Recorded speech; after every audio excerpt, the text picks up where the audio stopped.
Defendant. Already, this sounds wild, right? A 17-year-old with a loaded Glock? But the case gets tossed? Here's the twist. It's not about what they found, but what they can prove. In court, presence isn't participation. The law demands probable cause, and that's exactly where this one falls apart. Is just 17, caught in a dice game raid, carrying a loaded Glock. But the judge, he throws the case out. Why?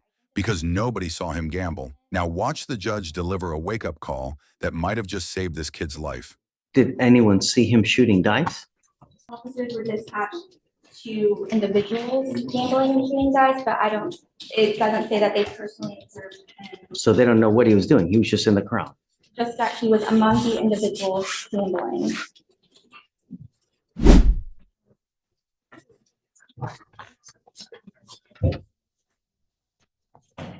What's your last name, sir? Jones. Jones. Is it Jamarcus? Okay, Mr. Jones, you're charged with unlawful carrying of a weapon. You're facing up to a year in jail and or a $4,000 fine. We're going to do probable cause. You have the right to remain silent. Anything you say can or will be used against you. You have the right to have an attorney present. If you cannot afford one, one will be appointed to you, sir. Notice how the judge zeroes in on one detail. Did anyone see him shooting dice? That's not just nitpicking, it's constitutional. You can't charge someone for gambling just because they were near gamblers. That's like arresting everyone at a poker table because one person was cheating. On June 22nd, 2024, officers of the HPD Crime Suppression Team were advised that they observed a large group of individuals gambling/shooting dice, a Class D violation, at the corner of 300 Riley and 3100 Alabama in Harris County, Texas. Officers arrived at the location and observed the defendant among the individuals gambling, and the defendant began walking away upon officers' arrival. Officers issued multiple verbal commands to the defendant to stop in order to detain and identify him for the gambling investigation. Upon detention, officers conducted a weapon pat-down of defendant's person and located a loaded Glock 19 handgun in the waistband of the defendant, unholstered with a round in the chamber. The officers identified him as the defendant and that he was 17. So did anyone see him shooting dice? Officers were dispatched to individuals gambling and shooting dice, but it doesn't say that they personally observed him. So they don't know what he was doing. He was just in the crowd. Just that he was among the individuals gambling.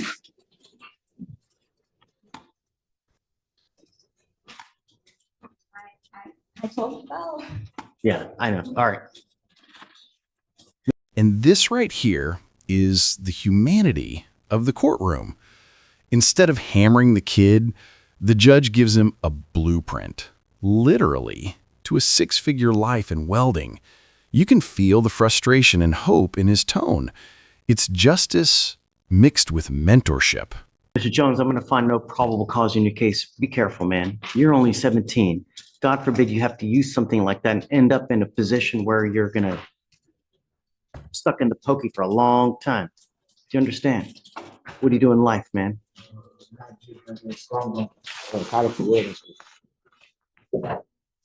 Go to welding school. There's no need for you to have a gun at this moment, man. You're only 17. Get to welding school. You can make a ton of money. And I'm telling you, you go do underwater welding, 150 a year. You kill it. That's what you should be. That's what you should be killing. You know what I mean? All right, go ahead, take a seat for me, sir. Patrick Royal. Mr. Royal, you're charged with unlawful carrying of a weapon. You're facing up to a year in jail and or a $4,000 fine. We're going to do probable cause. You have the right to remain silent. Anything you say can or will be used against you. You have the right to have an attorney present. If you cannot afford one, one will be appointed to you, sir. Okay. On November 1st of 2024, officers conducted a traffic stop at the 4,000 block of State Highway 6 after observing the vehicle have illegal tints on the front side windows and front windshield, preventing any visibility into the vehicle. An NCIC search of the defendant revealed him to have a suspended and invalid driver's license and an active Class C warrant for DWLI. An inventory search of the vehicle revealed an Okay, déjà vu, but this time it's a repeat offender. The judge has seen this story before, and you can tell patience is running thin. Question for you. At what point does a judge stop giving chances and start making examples? extended 9mm magazine on the front right passenger side, as well as a 9mm semi-automatic handgun within plain view on the front middle seat, Don't look at her computer. not secured in a holster. The defendant did not have a license to carry. And he does have prior criminal history, Judge. Curious, he has a prior UCW, same facts? He also has two from Fort Bend, not UCWs, but I'm looking at the other case, Judge, from this county. In that one, he made This is a, a fourth then. it's the fourth charge, yes, Judge. In the other UCW, he made an illegal U-turn in an open intersection. He was a sole operator. The defendant opened the glove compartment to get his wallet, and officer saw the magazine to a handgun. Officer then told the defendant to let down his rear window due to the window tint being extremely dark. So it was the same set of facts, Judge. Well, I'm going to find that there's probable cause to go forward with the case. I'm ordering you as a condition of your bond not to have any weapons in your possession. I'm also ordering you as a condition of your bond not to drive any vehicle whatsoever for any reason. You will be signing an affidavit with me today promising me you're not going to drive. Am I boring you, Mr. Royal? Am I boring you? You're sitting here where you're rolling your eyes, looking up at the stars like, No, I'm trying to clock in what you're saying, well, Your Honor. Trying to clock in. I'm listening to everything. I'm trying to listen. I ain't trying to do it.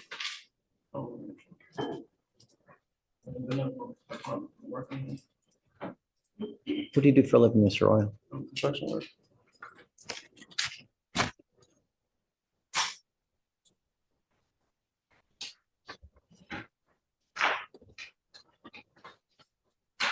This section is a masterclass in courtroom discipline. The judge isn't being harsh, he's forcing accountability. Having a suspended license means no excuses. No, I just needed to get to work. In legal terms, that's called a strict liability violation. Intent doesn't matter, the act alone breaks the law.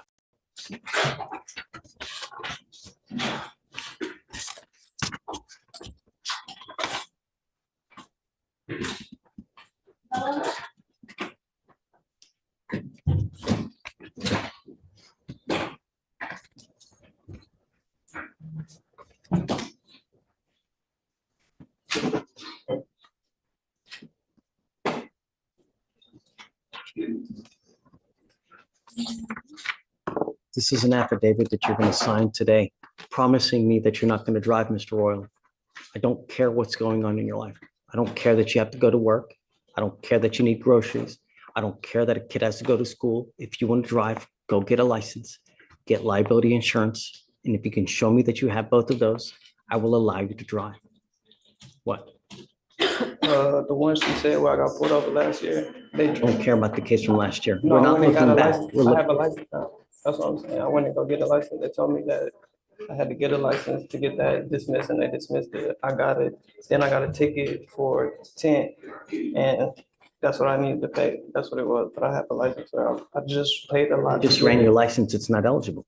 Did you just run his license? I ran it when I screened, Judge. I'm checking again right This is what it now. was for. That I went to court for it and they dismissed Mr. Royal, they just checked in the DPS system.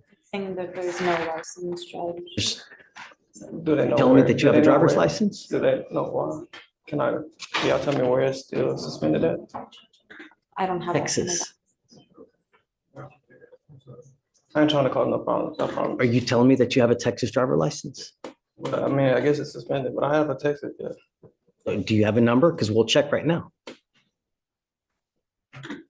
Yeah, give us a number. We'll check to make sure that it's valid or not. Perhaps it's a different number. You know, when it gets suspended and then they Yeah, get maybe a new that's. license, if just the number. Yeah. Deputy, not on camera. Please do not read it out loud. Thank you. It's the same number. It's the same number? Okay. If it's the same number, it's suspended. You cannot drive. I'm making it a condition of your bond, Mr. Royal. I don't care what's going on in your life. You need to call DPS to figure out what's going on with your license and why you need to get it back. But one of us is not learning something. This is now your fifth to probably sixth case, and it all stems from one thing. What is that one thing? What is the one thing that keeps getting you pulled over? Right. And it will continue to happen over and over. One of these things has to change. I'm going to have you come up here, swear to us that you're not going to drive. I'm going to get you to Victoria, sign a reset. I'll then have you take a seat in the jury box while we get your bond conditions for you not to have a weapon. While you're thinking, you're not listening. Just let me finish my spiel, and then I'll answer your questions. I want you to sign the bond conditions that you're not to have any weapons, and then we'll let you go hire a lawyer. What did you want to ask? Get my license unstopped or whatever. How do I do that? Well, I just gotta pay my tickets and stuff.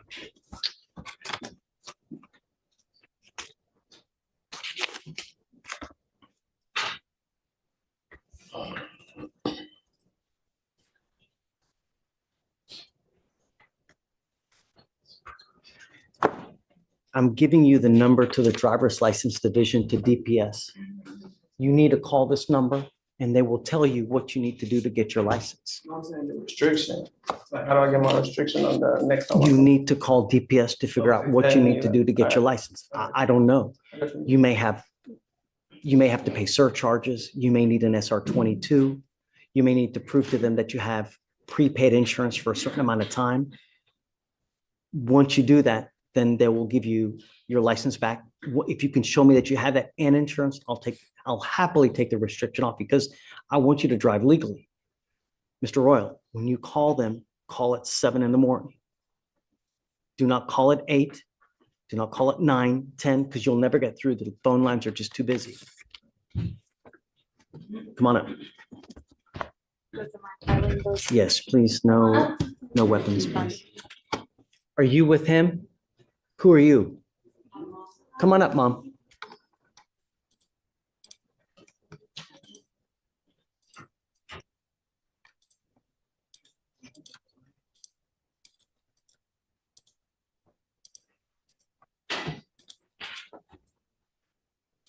Thank you for coming. Thank you for coming. Mr. Melendez is charged with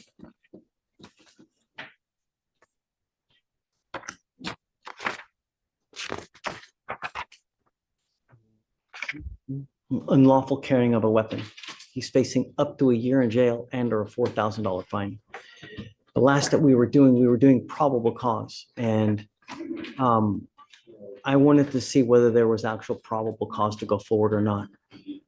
From what I gather, I mean, do you want to go ahead and read it so that she can hear it? Do you mind? Yes, Judge, I can. Okay. So these charges stem from an evading arrest in a motor vehicle. This defendant was the back passenger in the car.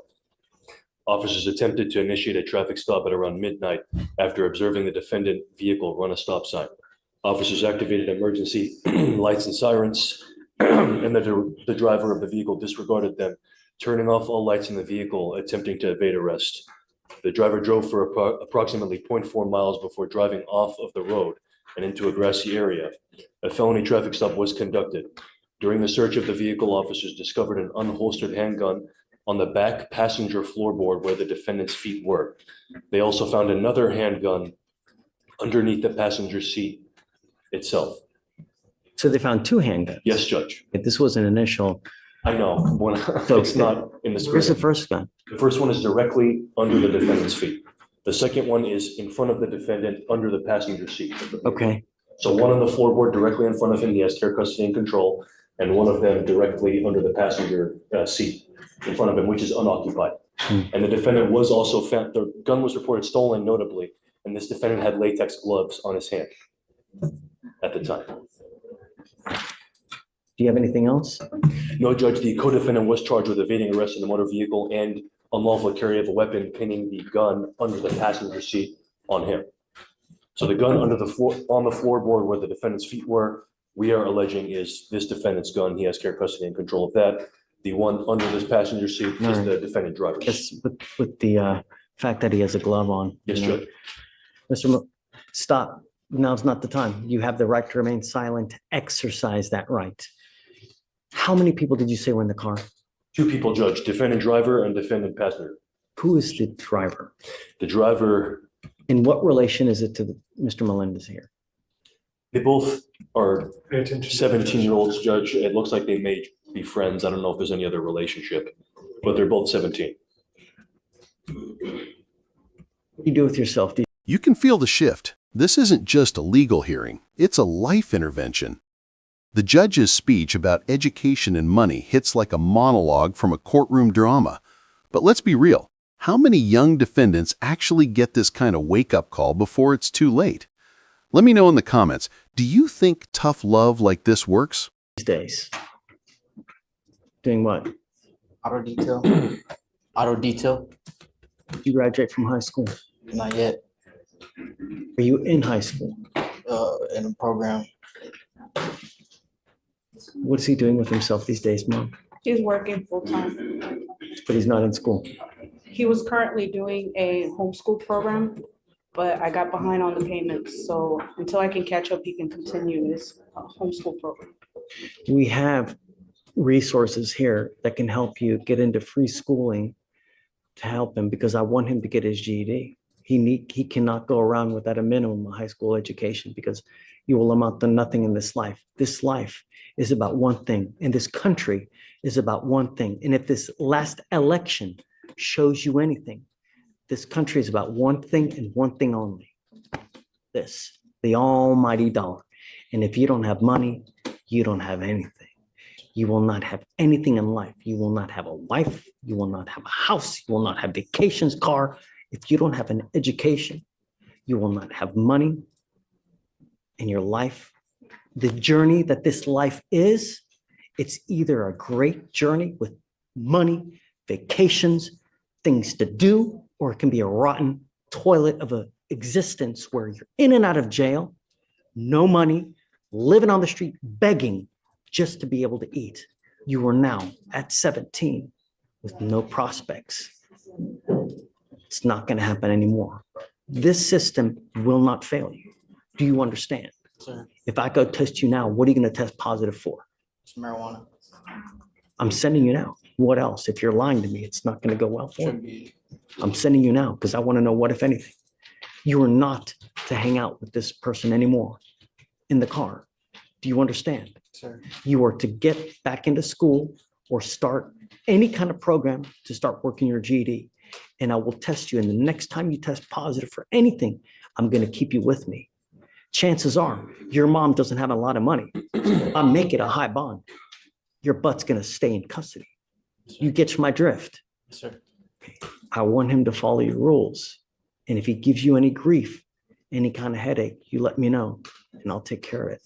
I really want what's best for him. And if he's out in the middle of the night, hanging out with, it's not going to happen. So I'm also going to put a curfew on you so you're not out in the middle of the night. Do you understand? Sir.